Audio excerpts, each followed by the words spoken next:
En novembre 1922, un garçon marchant dans les montagnes désertiques d'Égypte a découvert des marches antiques taillées dans la roche. Par la suite, cette découverte est devenue l'une des plus grandes et des plus importantes découvertes archéologiques au monde. Cette marche faisait partie du tombeau intact de Toutankhamon. Les archéologues ont trouvé environ 5000 objets anciens, dont des bijoux, des tissus, des vases peints et des masques funéraires. Tu as probablement vu l'un d'entre eux. Il est devenu l'un des attributs les plus reconnaissables de l'Égypte ancienne. Plus de 100 ans se sont écoulés depuis. Aujourd'hui, l'humanité s'est enfin rapprochée d'une autre découverte de grande envergure, la tombe de Cléopâtre. Cette reine a été la dernière souveraine active du royaume ptolémaïque d'Égypte, qui a siégé sur le trône de 51 à 30 avant notre ère. Il existe de nombreux documents anciens sur Cléopâtre, son règne et sa personnalité hors du commun. Mais jusqu'à présent, personne n'avait découvert les secrets de son décès et de son lieu de sépulture. Kathleen Martinez, archéologue, étudie depuis des décennies les documents anciens et les temples autour d'Alexandrie et a conclu que la tombe de la reine devait se trouver sous la cité antique de Taposiris Magna, Tapusiris Magna, fondée en 280 avant notre ère. Il s'agissait d'une grande ville située sur la côte nord de l'Égypte, où des dizaines de milliers de personnes travaillaient dans le commerce et l'industrie. Et il semble que les suppositions du docteur Martinez se soient révélées exactes. Avec un groupe d'archéologues, elle a découvert un tunnel souterrain secret près d'Alexandrie, d'une longueur d'environ 1300 mètres. Il a été creusé dans la roche sous le temple de Taposiris Magna. Au cours des fouilles, ils ont trouvé de nombreux éléments qui indiquent que la tombe de Cléopâtre se trouve dans les profondeurs du tunnel. Il est également possible qu'elle y soit enterrée avec le commandant romain Marc-Antoine. Selon des documents anciens, Cléopâtre et Marc-Antoine s'aimaient et s'opposaient ensemble au Sénat romain, qui déclarait Antoine traître. Le fait que des catastrophes naturelles se soient produites sur le territoire de Taposiris Magna pendant des milliers d'années peut compliquer les fouilles. Des tremblements de terre et des inondations ont détruit la ville, et peut-être inondé ces tunnels souterrains. Mais les archéologues espèrent peu que l'ancienne tombe est restée intacte, et qu'elle cache de nombreux trésors et documents sur la vie royale de l'Égypte ancienne, sous le règne de la dernière dynastie. Il est possible que les fouilles se déroulent sous l'eau et dans la boue. Cela demandera beaucoup de temps et de moyens financiers, mais les archéologues sont sûrs que cela en vaut la peine. Quoi qu'il en soit, il est trop tôt pour affirmer que Cléopâtre est réellement enterrée à cet endroit, mais les scientifiques ont trouvé de nombreux objets dans le tunnel qui le confirment, notamment des pots en argile, des dizaines de pièces de monnaie à l'effigie de Cléopâtre et d'Alexandre le Grand, ainsi qu'un buste à l'effigie de la reine égyptienne. Cléopâtre reste l'une des personnalités les plus populaires d'Égypte, au même titre que Ramsès III et Toutankhamon. Elle a inspiré de nombreux films, peintures et livres. Mais qu'est-ce qui l'a rendue si populaire? Elle est devenue célèbre pour son inconstance. C'était une souveraine belle et intelligente qui a sorti l'Égypte de la crise et en a fait une puissance prospère. Les textes arabes médiévaux indiquent qu'elle connaissait la chimie, les mathématiques et la philosophie, et qu'elle a peut-être écrit plusieurs ouvrages scientifiques. Elle connaissait plusieurs langues et avait d'excellentes compétences diplomatiques. Par ailleurs, de nombreuses légendes affirment qu'elle était une femme fatale, qui rendait beaucoup d'hommes fous. Cependant, rien ne prouve que sa beauté était incomparable. Hollywood a créé l'image d'un modèle éblouissant en tournant plusieurs films dans lesquels des actrices célèbres interprétaient le rôle de Cléopâtre. L'empereur romain Octave, fils adoptif de Jules César, a quant à lui créé l'image d'une séductrice insidieuse parce qu'il était son ennemi. Bien qu'elle soit née en Égypte, Cléopâtre n'était pas égyptienne. Ses ancêtres étaient des Grecs, dont l'un des généraux d'Alexandre le Grand. Cependant, le peuple égyptien l'aimait. Elle a appris la langue et a été très sensible aux traditions de ce pays. Elle connaissait bien l'histoire, la mentalité et les coutumes de l'Égypte ancienne.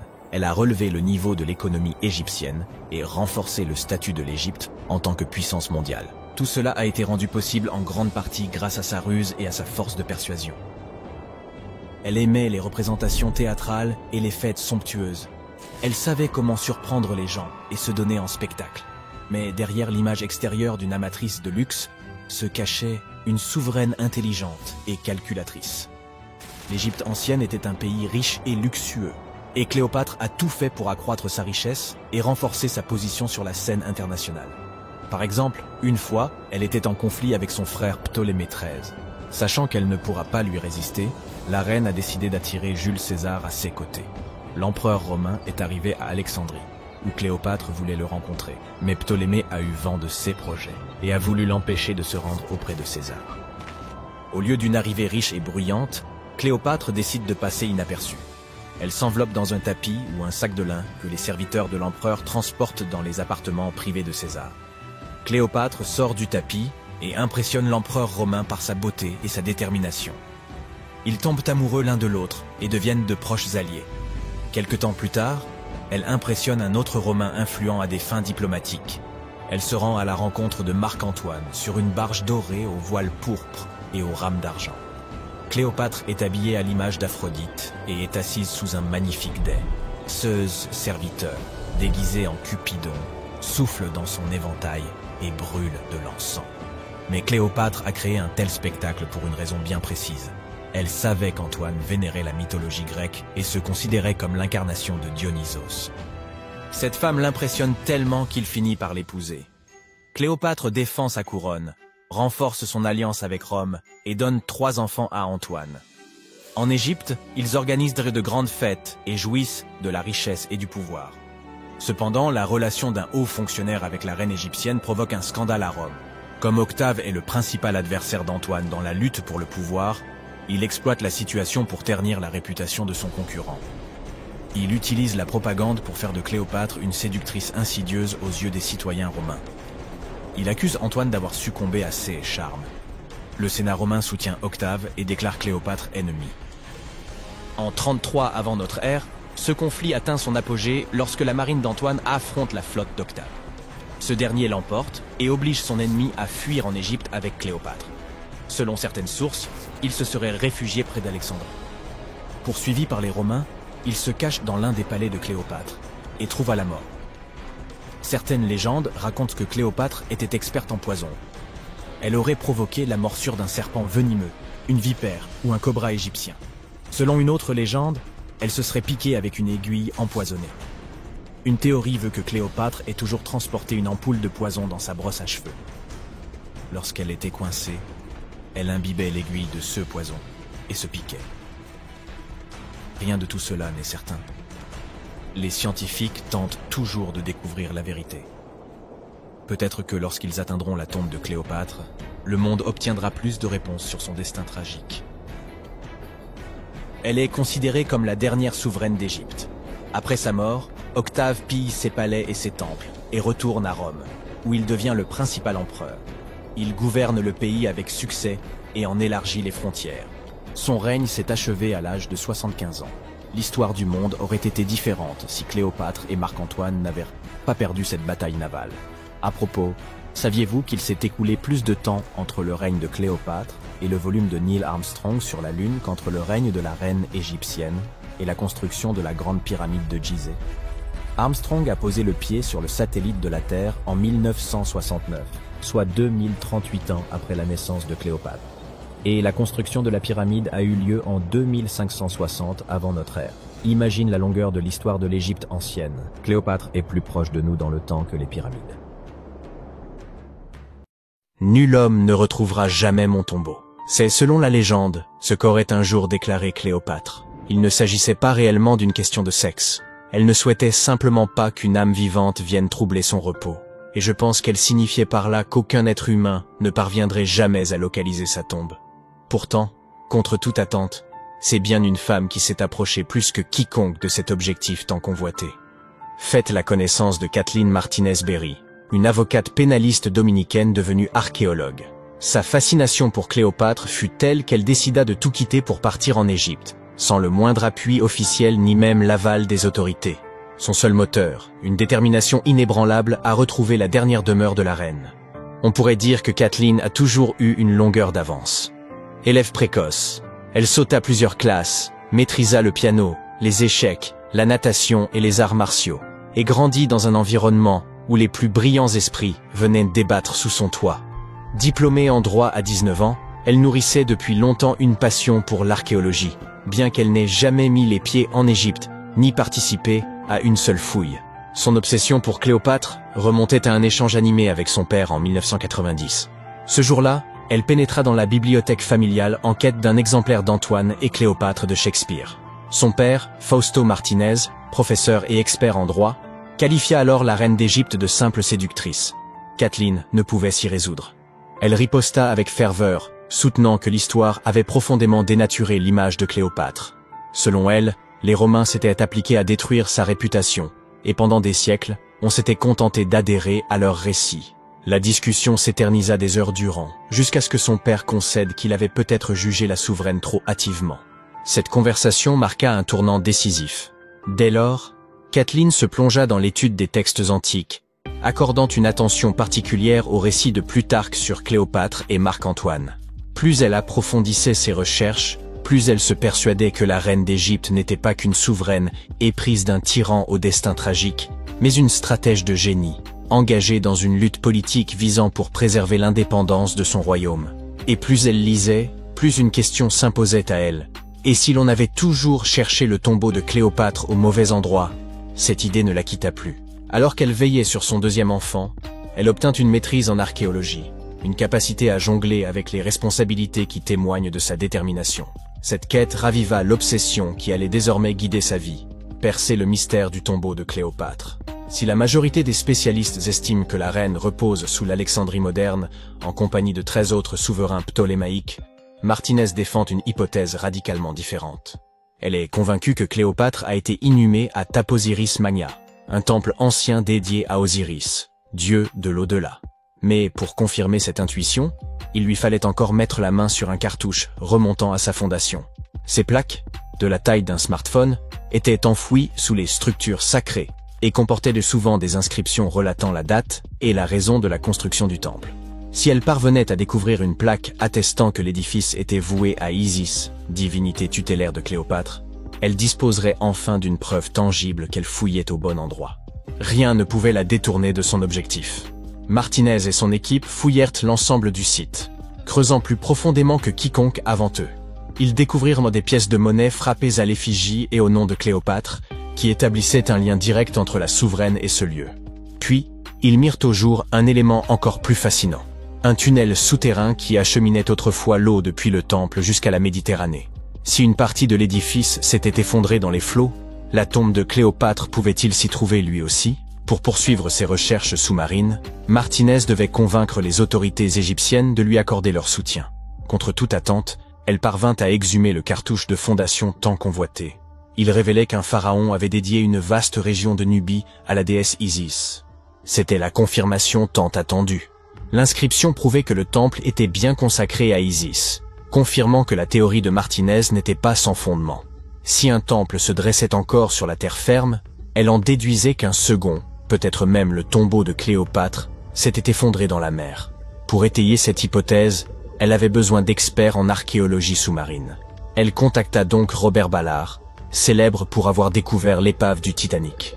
Avec l'aval de l'Égypte, son équipe se mit à sonder les eaux au large d'Alexandrie. Ce qu'ils mirent au jour dépassait leurs espérances. Sous l'eau, ils découvrirent d'imposantes structures de pierre, dont certaines atteignaient 2 à 3 mètres de haut, à l'endroit même où la côte se trouvait des millénaires auparavant. Parmi elles, figuraient aussi des blocs de basalte, le même matériau que celui des statues du premier temple. Une conclusion s'imposait. Ces pierres n'étaient pas de simples débris. Il s'agissait des vestiges d'une cité engloutie, ensevelie sous les flots depuis des siècles. Désormais, il ne reste plus qu'à attendre pour savoir si Martinez et son équipe parviendront à percer l'un des plus grands mystères de l'Antiquité, laissé par l'exceptionnelle Cléopâtre. Revenons un peu en arrière. À la mort de son père, Ptolémée le XIIe, le trône égyptien revint officiellement à la fois à Ptolémée XIIIe et à Cléopâtre, du moins en apparence. Alors âgée de 18 ans, Cléopâtre aurait épousé son frère de 10 ans, une pratique courante parmi les dynasties de l'époque. Bien qu'aucune preuve formelle ne permette de l'affirmer avec certitude. Mais l'union ne dura pas. Très vite, le jeune Ptolémée décida qu'il voulait régner seul et chercha à évincer Cléopâtre. Contrainte de fuir l'Égypte, elle ne se contenta pas d'attendre son heure dans l'ombre. Déterminée à reprendre ce qui lui revenait de droit, elle leva une armée. À seulement 21 ans, elle se trouvait déjà dans le désert du Sinaï, à la tête de ses troupes, élaborant son retour triomphal au pouvoir. À cette époque, Cléopâtre entretenait déjà une alliance aussi stratégique que personnelle avec Jules César. En juin 47 avant Jésus-Christ, elle donna naissance à un fils, Ptolémée César, plus connu sous le nom de Césarion, que beaucoup considèrent comme l'enfant de César. Mais cela ne l'empêcha nullement de respecter les traditions royales égyptiennes. C'est ainsi qu'apparut dans sa vie un second époux, son autre frère, Ptolémée XIVe. Oui, malgré sa liaison avec César, Cléopâtre contracta une nouvelle union au sein de sa propre famille, car dans son univers, préserver le pouvoir dynastique était une priorité absolue. Toutefois, son mariage ne changea rien à la solidité de son lien avec César. Cléopâtre se rendit même à Rome aux côtés de Ptolémée XIVe pour une visite d'État. Mais au lieu de loger au palais officiel, elle s'installa dans la villa privée de César, sur les rives du Tibre. Cependant, en 44 avant Jésus-Christ, aux ides de Mars, l'assassinat de César bouleversa l'équilibre politique et mit en péril la position de Cléopâtre. Comme si cela ne suffisait pas, peu de temps après, Ptolémée XIVe trouva la mort. Certains soupçonnent même que Cléopâtre ait orchestré sa disparition, la laissant seule maîtresse de l'Égypte. Pendant ce temps, à Rome, Marc-Antoine consolidait son ascension, se rêvant l'héritier politique de César. Curieux d'évaluer la souveraine d'Égypte, il la convoqua. Cléopâtre ne manqua pas l'occasion de marquer les esprits. Elle fit son entrée sur une somptueuse barge, paraît-elle une déesse. Dès qu'il la vit, Antoine en fut immédiatement épris, à tel point qu'il abandonna son épouse restée à Rome pour suivre Cléopâtre à Alexandrie, où leur relation prit la forme d'une idylle à part entière. Ensemble, ils eurent 3 enfants, et s'engagèrent dans un conflit majeur contre Octave, fils adoptif de César, dans une lutte acharnée pour le contrôle de l'Empire romain. La dernière apparition de Cléopâtre eut lieu dans son mausolée, paré de tout le faste royal. Un diadème ornant son front, étendu sur ce que Plutarque décrivit comme un lit d'or. Après leur défaite à Actium, les troupes d'Octave marchèrent sur Alexandrie. Consciente que la fin approchait, la reine se retrancha dans son mausolée, entourée d'or, d'argent, de perles et d'œuvres d'art. Plutôt que de voir ses trésors tomber aux mains des Romains, elle menaça de les réduire en cendres. Antoine, refusant de son côté de tomber vivant entre les mains des Romains, se frappa de son propre glaive. Toutefois, avant d'expirer, il fut transporté auprès de Cléopâtre.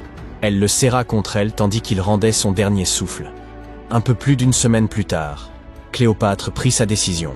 Plutôt que de souffrir l'humiliation d'être paradée comme prisonnière d'Octave, elle mit fin à ses jours. Selon la légende, elle succomba à la morsure d'un aspic, bien que les sources historiques restent floues sur ce point. Elle n'avait alors que 39 ans, une existence qui, somme toute, fut assez bien remplie. L'ancienne cité de Taposiris Magna est nichée quelque part le long de la côte nord de l'Égypte. De nos jours, elle a conservé très peu de sa gloire d'antan.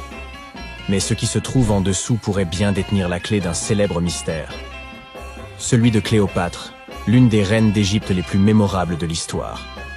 Le tunnel récemment découvert est également connu comme un prodige de géométrie pour son époque.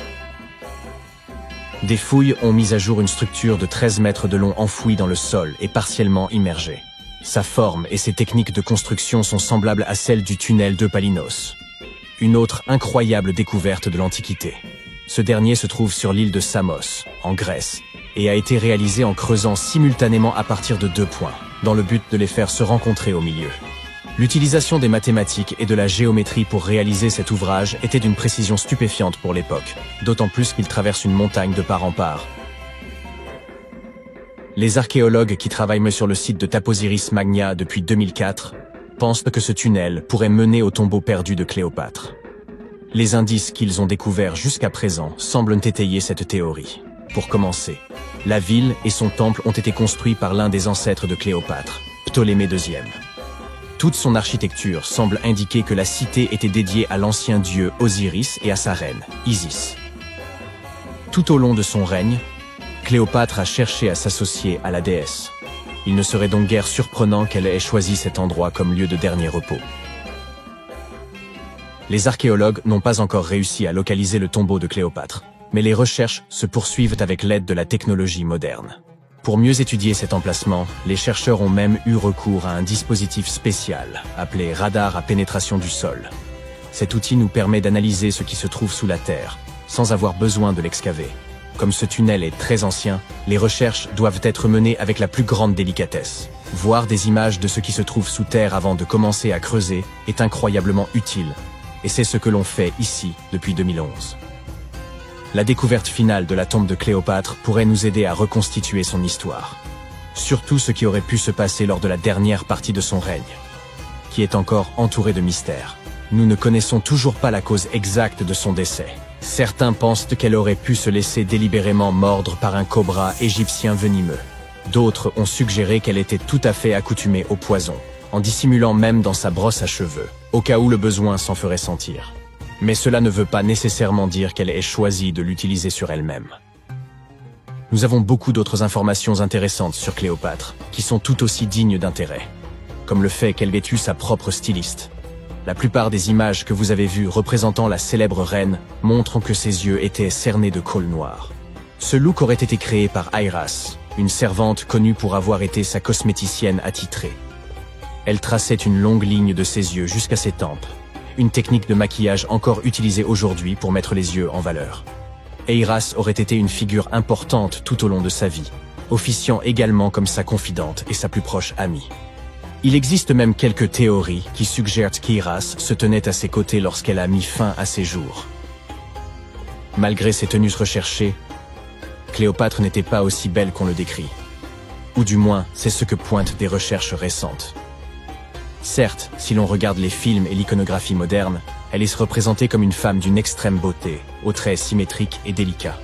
Toutefois, si l'on examine les pièces de monnaie représentant son profil de l'époque, son apparence laisse beaucoup à désirer. Son image sur les pièces de monnaie a peut-être également été exagérée, pour donner à la reine une apparence plus reconnaissable aux yeux de son peuple. Ainsi, il n'existe aucune source véritablement fiable pour confirmer son aspect.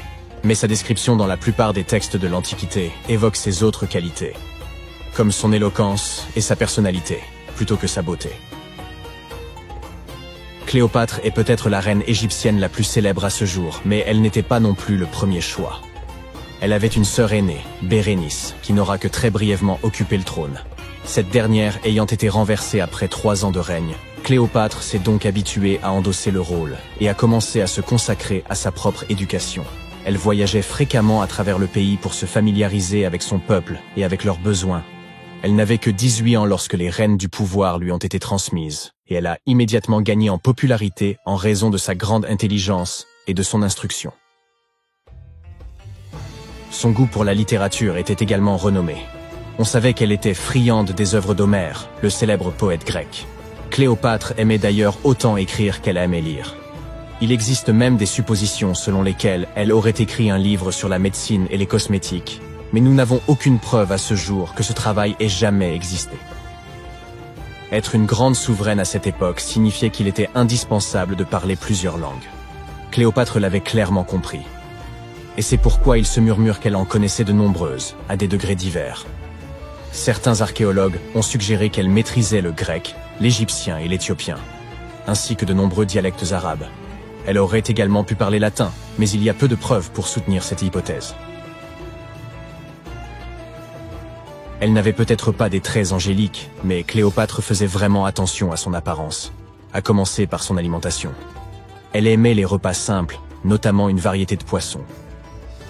Étant donné qu'elle vivait près de la mer Méditerranée, ce n'est vraiment pas une surprise.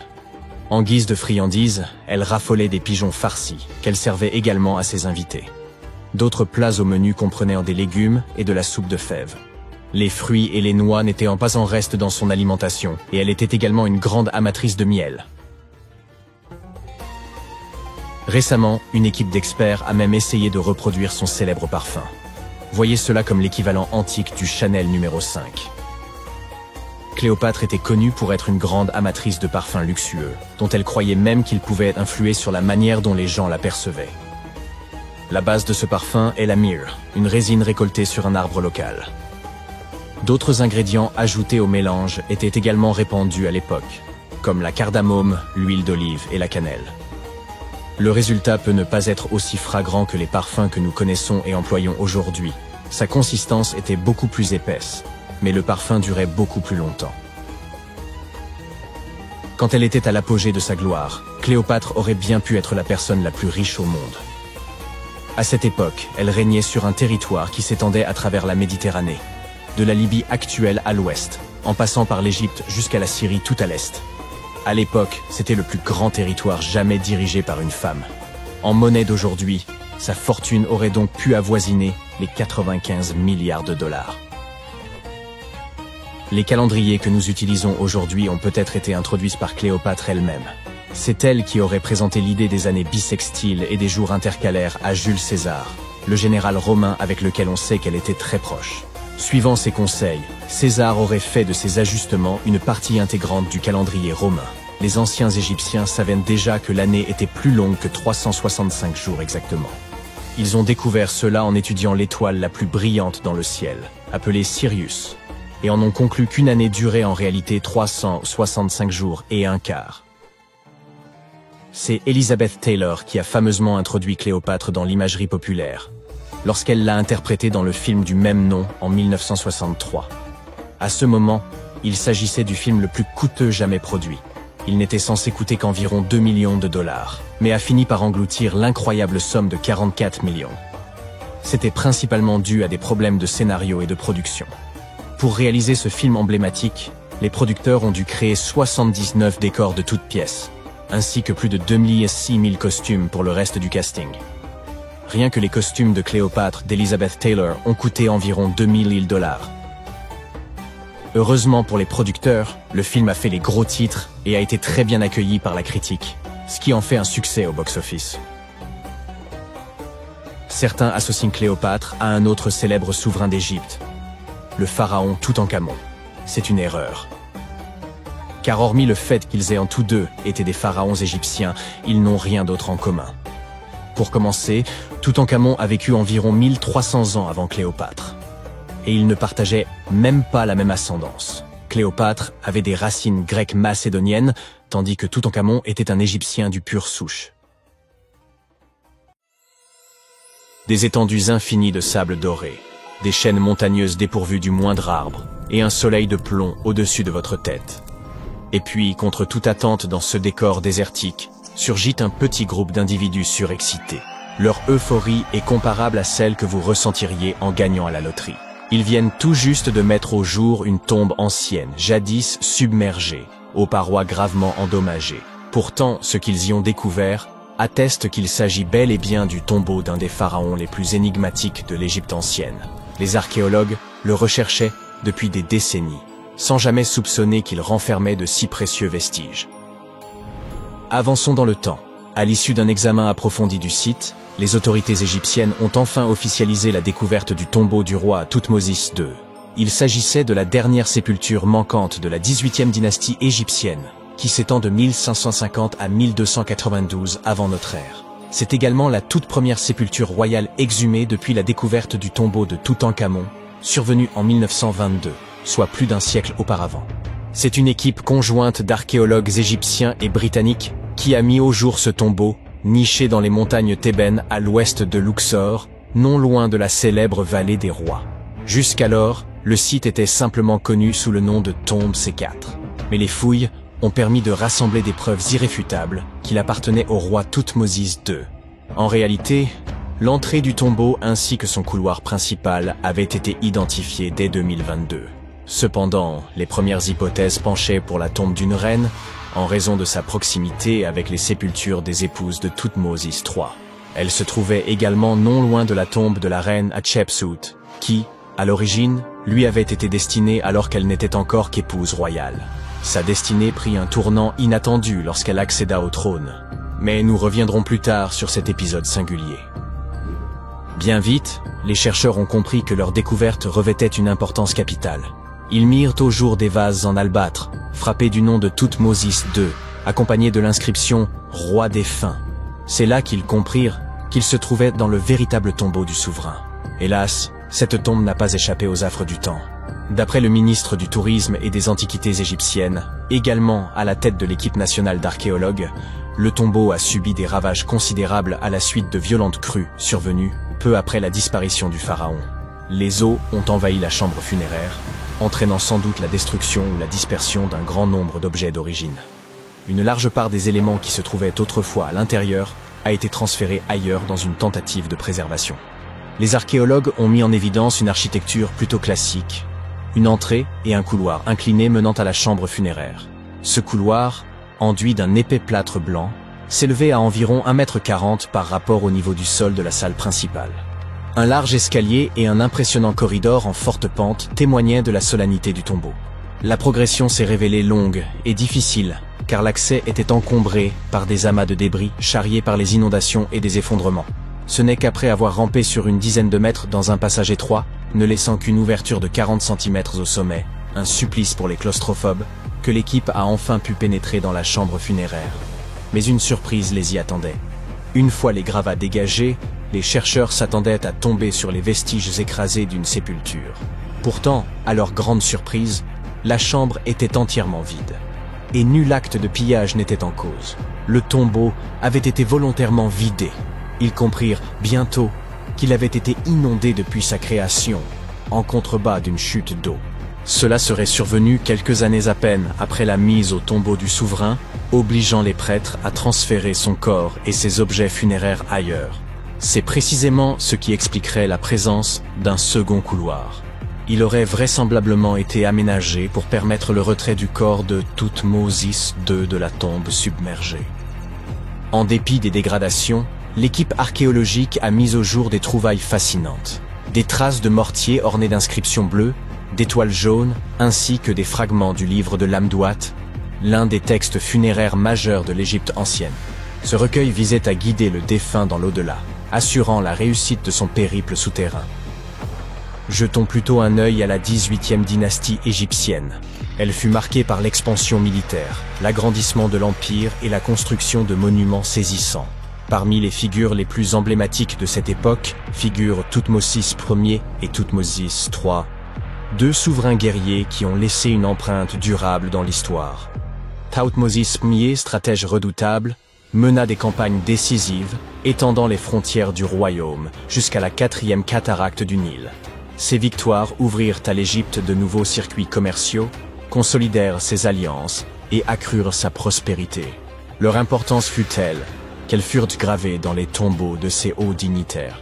Thoutmôsis III, surnommé parfois le Grand, alla encore plus loin.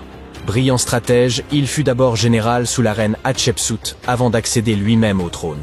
Il mena entre 17 et 20 campagnes militaires, toutes victorieuses, propulsant l'empire à son apogée. Il est également à l'origine de la toute première marine connue. Thoutmôsis III demeure, à bien des égards, le plus grand pharaon guerrier d'Égypte. Entre ces deux géants, Thoutmôsis II apparaît comme une figure bien plus discrète. L'éternel cadet, peut-être? Son règne, long d'environ 5 ans, prit fin vers 1479 avant notre ère, lorsqu'il mourut à l'âge de 30 ans. Il reste entouré de mystères. Ses réalisations sont inconnues et l'emplacement de sa sépulture demeura introuvable pendant plusieurs siècles. Le corps de Thoutmôsis II a été découvert au XIXe siècle. Il reposait simplement dans le temple mortuaire de Deir el-Bahari, dissimulé dans une chambre secrète où les prêtres avaient pour coutume de cacher les momies royales, bien après le pillage de leur sépulture d'origine. En d'autres termes, cela signifie qu'à un moment donné, son corps a été déplacé pour le mettre en sécurité. Durant sa vie, Thoutmôsis II joua au moins un rôle décisif dans l'histoire égyptienne. Il épousa sa demi-sœur, Hatshepsut. Ce mariage, en apparence anodin, permit à cette dernière de devenir la plus grande pharaone d'Égypte après sa mort. Le revers, elle évinça son beau-fils, Thoutmôsis III, du trône pendant des décennies. Une fois au pouvoir, ce dernier fit effacer son nom par rancune. Et pourtant, Hatshepsut figure parmi les plus grands souverains de toute l'Égypte, hommes et femmes confondus. Elle enrichit considérablement le royaume, tant sur le plan économique qu'artistique. Elle organisa notamment une grande expédition commerciale vers le mystérieux pays de Punt, d'où elle ramena de l'or, de l'ébène et de l'encens. Soucieuse de marquer les esprits, elle fit ériger des monuments grandioses, dont plusieurs subsistent aujourd'hui. À Karnak, elle fit dresser d'imposants obélisques. L'un d'eux est toujours debout. C'est aussi elle qui fit construire le temple de Deir el-Bahari, aux innombrables colonnes, où elle fut ensuite inhumée.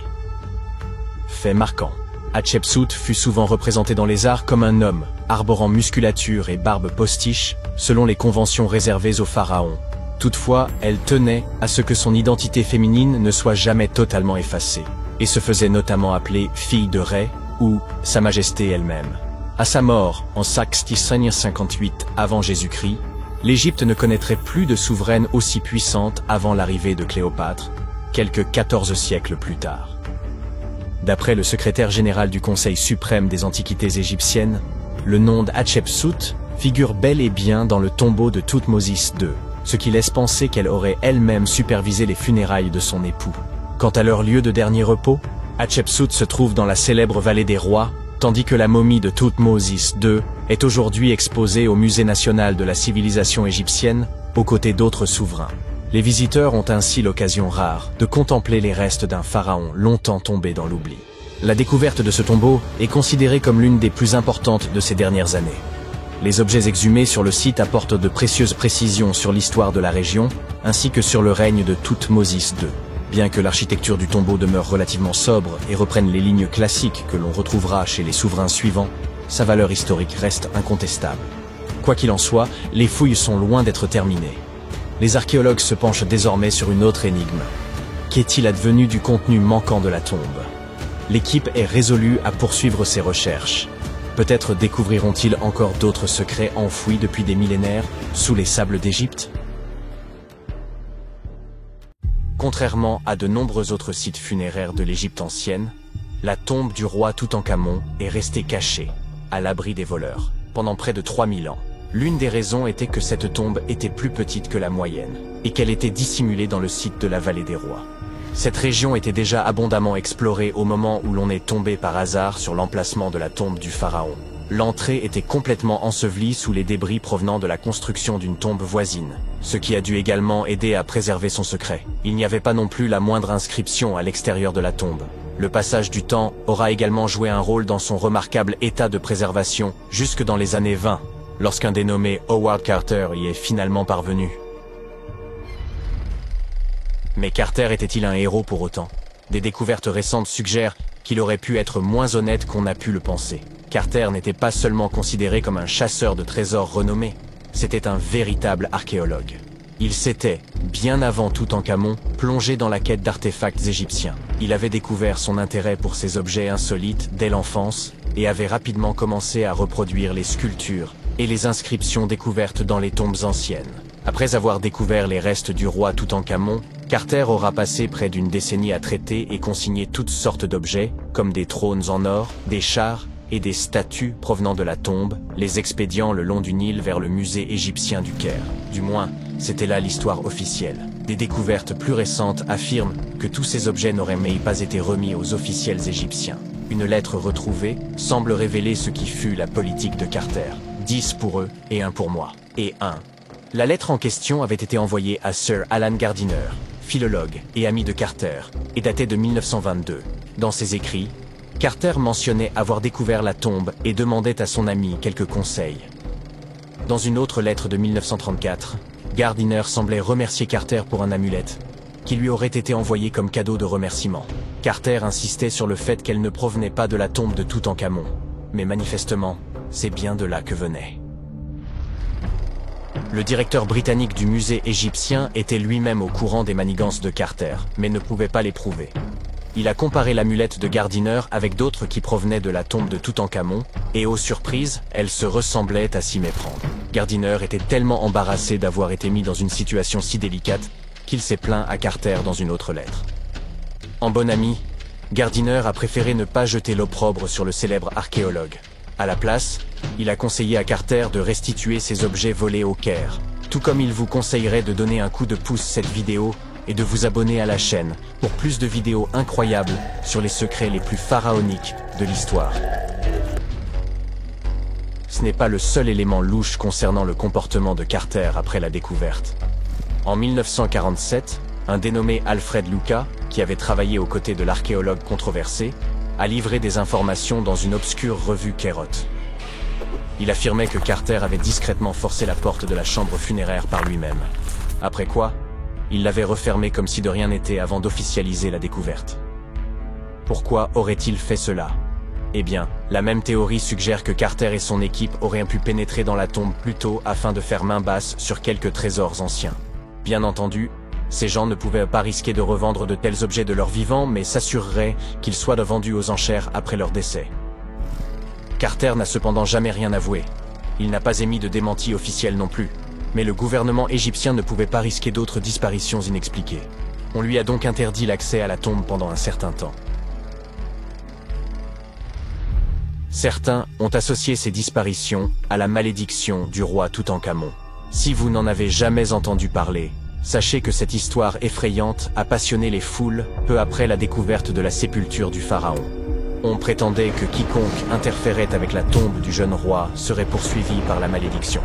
Ce n'est pas aussi spectaculaire qu'une momie se lançant après vous, mais il se murmure que tous ceux qui ont perturbé la demeure de Toutankhamon ont rencontré des fins aussi mystérieuses que prématurées. Le décès le plus remarquable lié à cette prétendue malédiction est celui de George Herbert, le 5e comte de Carnarvon. C'est cet aristocrate britannique qui avait financé la quête de cette tombe, et il est décédé juste un an après l'ouverture du caveau. Aujourd'hui, les gens aiment y voir un grand mystère, mais il se trouve qu'Herbert était déjà en très mauvaise santé lorsqu'il est parvenu au Caire, et qu'il a fini par succomber à une maladie commune. Maintenant, parlons chiffres. Beaucoup de monde s'est trouvé lié à l'ouverture de ce tombeau. Des gardes de sécurité, des archéologues et quantité d'ouvriers. Et certes, quelques-uns d'entre eux sont morts peu après que le tombeau a commencé à recevoir des visiteurs. Mais aussi attrayante que soit cette malédiction dans notre récit, statistiquement, si vous avez un groupe de personnes impliquées dans l'ouverture d'une tombe, vous devriez vous attendre à quelques décès, simplement du fait du hasard. La durée de vie moyenne de tous ceux qui auraient été frappés par l'ancienne malédiction était de plus de 20 ans après que le sort se soit abattu sur eux. La fille d'Herbert a même vécu jusque dans les années 80, soit 50 ans plus tard. Et Howard Carter lui-même a vécu jusqu'en 1939, soit 16 ans après la grande découverte. Certains ont suggéré que toute cette malédiction n'était rien de plus qu'une stratégie de communication soigneusement élaborée. Lorsque la tombe de Toutankhamon a été découverte, Howard Carter était soucieux d'en tenir les journalistes à l'écart. Ainsi, il aurait pu inventer une malédiction pesant sur quiconque se serait approché de la sépulture du jeune roi. Mais qu'a-t-on bien pu dérober dans la tombe de Toutankhamon? Eh bien, pour commencer, quelques bijoux. Ils pourraient avoir été volés par Howard Carter lui-même, selon un spécialiste français, qui a mené une recherche approfondie en examinant de vieilles photos prises à l'intérieur de la tombe dans les années 20. Il a comparé ces images à celles de divers objets provenant de musées et de ventes aux enchères, et il s'est rapidement mis à retracer l'itinéraire de certains des bijoux de Toutankhamon. Tout d'abord, il y a ce collier, qui ornait autrefois la poitrine du pharaon. Il était brisé en plusieurs morceaux, et certaines parties ont été envoyées via Carter au musée Nelson Atkins du Missouri. Pendant ce temps, d'autres morceaux ont été réarrangés en collier par des gens qui ont tenté de le vendre aux enchères en 2015, mais sans succès. Le musée Nelson Atkins lui-même ne nie pas les faits, puisqu'il confirme l'information sur son propre site web. Et puis, il y a la fameuse coiffe de Toutankhamon. Quelques perles de celle-ci auraient également été volées par Carter. Elles ont ensuite été enfilées pour former un nouveau collier, qui est aujourd'hui conservé au musée d'art de Saint-Louis. Un autre collier élégant, fait de céramique émaillée, a passé un certain temps au Metropolitan de New York. Heureusement, il a été renvoyé en Égypte il y a un peu plus d'une décennie. Il semble qu'il ait été, comme on pourrait s'y attendre, également volé par Carter. Malgré les articles manquants, la tombe de Toutankhamon a tout de même révélé une multitude d'objets incroyables, qui nous ont permis d'en apprendre davantage sur cette culture ancienne. Commençons par le célèbre masque funéraire. Il s'agit d'un énorme ouvrage en or de 53 cm de diamètre, orné de pierres semi-précieuses et de pattes de verre. Il pèse 10 kg et représente le jeune pharaon avec une longue barbe postiche et une coiffe surmontée d'un cobra et d'un vautour. Au dos, un sortilège tiré du livre des morts était censé assurer son passage dans l'au-delà. Toutankhamon était apparemment aussi passionné de jeux de société, notamment de sonnettes. On en a retrouvé 4 dans sa tombe, dont certains en ivoire. Les archéologues ont également trouvé une paire de sandales en or, bien qu'on imagine qu'elles aient été davantage pour l'apparat que pour le confort. En fait, le pharaon ne les a probablement jamais portées de sa vie. En parlant d'articles de mode, il semble que Toutankhamon ait été un souverain plutôt coquet. On a même retrouvé un mannequin dans son tombeau qui était utilisé pour choisir, ajuster et ranger ses tenues et ses bijoux. Le jeune roi semble également avoir apprécié la musique, d'après les 2 trompettes que les historiens ont retrouvées dans son tombeau. Bien qu'on en ait joué en 1939 lors d'une émission proposée par la BBC, les instruments sont aujourd'hui considérés comme trop fragiles pour être manipulés. Il fait nuit, et tu t'apprêtes à pénétrer dans la dernière demeure du pharaon Toutankhamon. Tu n'as pas de torche, mais tu t'es au moins muni d'une lampe de poche. Tu descends plusieurs étages, et tu remarques que les murs sont gravés de hiéroglyphes et de ce qui ressemble à un sort. Le sort dit « Ceux qui emporteront quoi que ce soit de cet endroit seront maudits ». Même si tu n'y crois pas vraiment, ça te fait un peu peur. Tu trouves une énorme porte en pierre. Est-ce un piège? Tu réussis à l'ouvrir, mais non, derrière, la salle est vide. Tu consultes ta carte. Il semble que tu suives la bonne direction. Au bout de plusieurs heures, tu comprends que tu es pris au piège dans un labyrinthe. Tu essayes de revenir sur tes pas, mais tu ne trouves plus la porte par où tu es entré. Ça y est, te dis-tu, tu es tombé dans le piège du pharaon. Et tu n'as rien apporté à manger. Nous avons tous vu des films hollywoodiens dans lesquels le personnage principal explore des ruines et se trouve confronté à des pièges très dangereux, n'est-ce pas? On nous a répété que la royauté égyptienne protégeait ses dernières demeures à l'aide de scorpions et de serpents venimeux, de portes coulissantes qui vous emprisonnent à vie et d'immenses rochers qui écrasent tous ceux qui se trouvent sur leur chemin. Mais ces pièges étaient-ils vraiment réels? Je regrette d'avoir à te l'annoncer, mais il ne s'agit que de fiction. Ces pièges sont trop complexes techniquement pour que des civilisations anciennes aient pu les concevoir. Mais ça ne veut pas dire qu'il n'y avait pas de pièges du tout. Les civilisations anciennes, comme celles des Égyptiens et des Mayas, construisaient des monuments qu'elles dédiaient à leurs grands morts. Ces structures témoignaient souvent de la position qu'occupait la personne dans la société. Ainsi, pour les personnes vraiment importantes, les VIP de leur époque, on bâtissait d'immenses monuments qui abriteraient leurs dépouilles longtemps après leur disparition. Certaines de ces civilisations croyaient que la vie se poursuivait de l'autre côté du voile. C'est pourquoi on enterrait les gens avec leurs possessions. S'ils étaient riches et puissants, les sépultures étaient remplies d'or et de richesses. Imagine maintenant que tu vives en Égypte ancienne. Tu sais exactement où se trouvent tous les tombeaux des pharaons et tu as entendu des rumeurs sur les grandes richesses conservées dans ces lieux. Peut-être serais-tu tenté d'aller y jeter un coup d'œil ? Il s'agit de grandes salles remplies du sol au plafond d'objets d'or, de bijoux et même d'argent. C'est vrai, c'est tentant. Et comme il n'y avait pas de gardien pour protéger l'entrée de ces lieux, les Égyptiens devaient faire preuve d'imagination pour préserver ces trésors. Les pièges étaient une solution très pratique. On construisait par exemple des salles vides à l'intérieur des monuments afin de confondre les voleurs. Examinons la dernière demeure d'Amenhotep III. Elle fut construite dans la ville de Luxor, dans un wadi secondaire de la vallée des rois. 2 ingénieurs français ont découvert le monument entre 1905 et 1914. Cette structure est immense et comporte plus de 10 salles reliées entre elles par de longs couloirs et de raides escaliers. La salle du roi est la mieux dissimulée, et avant de la trouver, un étranger sera perdu plusieurs fois dans ce sombre dédale. D'autres pharaons ont tenté de protéger leurs richesses en faisant construire des monuments dont les faux planchers dissimulaient des trous d'une profondeur pouvant aller jusqu'à 6 mètres. Les visiteurs indésirables étaient ainsi découragés dans leurs recherches en voyant s'ouvrir le sol en chemin vers la chambre du roi. Outre les faux planchers, ils excellaient à construire de véritables labyrinthes de couloirs et de fausses murailles.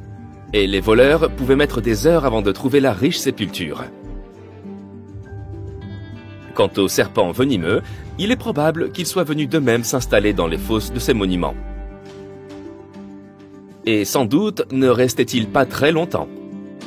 Comment ces reptiles auraient-ils pu survivre des années durant sans nourriture dans cet obscur intérieur ? Oui, il s'agit donc bien encore d'une légende inventée par Hollywood. Si ces pièges te paraissaient ennuyeux, les archéologues ont trouvé un moyen de dissuasion intéressant dans la dernière demeure de la Reine Rouge de Palenque, au Mexique. Palenque était l'une des puissantes cités mayas du Mexique précolombien. On pense que la Reine Rouge était la grand-mère du dernier roi maya. Sans aucun doute, une personne d'une grande importance pour l'Empire.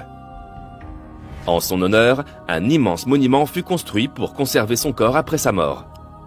La découverte de la tombe elle-même a été un véritable événement. Les archéologues ont trouvé un ancien monument en creusant sur le site en 1994. Ils ont d'abord vu une salle avec une porte cachée. Une fois la porte ouverte, ils ont découvert un long couloir. Enfin, au bout de ce couloir, se trouvait la chambre de la reine. Les archéologues étaient impatients de mettre au jour cette salle contenant la momie de la reine. Elle était entourée de perles, de coquillages de jade et de pierres précieuses. Mais en explorant les vestiges, l'équipe a remarqué quelque chose d'assez étrange. La pièce était couverte de poudre rouge. Les chercheurs connaissaient l'importance de cette couleur pour le peuple maya et savaient qu'ils s'en servaient pour décorer leurs vêtements et leurs bâtiments. Mais ils ne comprenaient pas la présence de cette substance inconnue dans la sépulture de la reine. Après en avoir rapporté un échantillon pour une analyse approfondie, ils ont découvert que cette poudre était du cinabre, un minéral très nocif. Cette poudre, lorsqu'elle est inhalée, peut causer de graves dommages à la santé d'une personne. L'équipe a conclu qu'il ne pouvait s'agir que d'un piège pour ceux qui tenteraient de s'emparer de ces richesses. Les poudres toxiques sont peut-être les pièges les plus efficaces que nous ayons vus jusqu'à présent. Mais le moyen le moins onéreux d'éloigner les visiteurs indésirables était peut-être d'inscrire des sortilèges sur les surfaces des monuments. Nous en ririons probablement aujourd'hui, mais à l'époque, cela marchait extrêmement bien. Les sorts disaient généralement que quiconque emporterait quoi que ce soit connaîtrait un destin funeste. Certaines formules promettaient aux voleurs qu'ils perdraient leur maison dans de grands incendies ou de terribles inondations, d'autres que les malfaiteurs auraient des problèmes de santé incurables. Mais rien de tout ça n'a suffi à dissuader les pilleurs. D'étranges histoires semblent attester de la réalité de ces sortilèges. L'une d'entre elles est celle du célèbre égyptologue britannique Howard Carter, responsable de la découverte de la tombe du pharaon Toutankhamon dans les années 1920. Après des mois de fouilles infructueuses, Carter a découvert cette sépulture par hasard. Il a trouvé l'entrée d'un escalier sous le sol dans lequel il creusait depuis des mois. Aidé d'une équipe, il a dégagé les amas de sable qui en bloquaient l'entrée et a découvert une porte. Plusieurs symboles étaient gravés sur celle-ci. Et Carter savait que cela ne pouvait que signifier qu'une personne très importante avait été enterrée à cet endroit. Et il avait raison.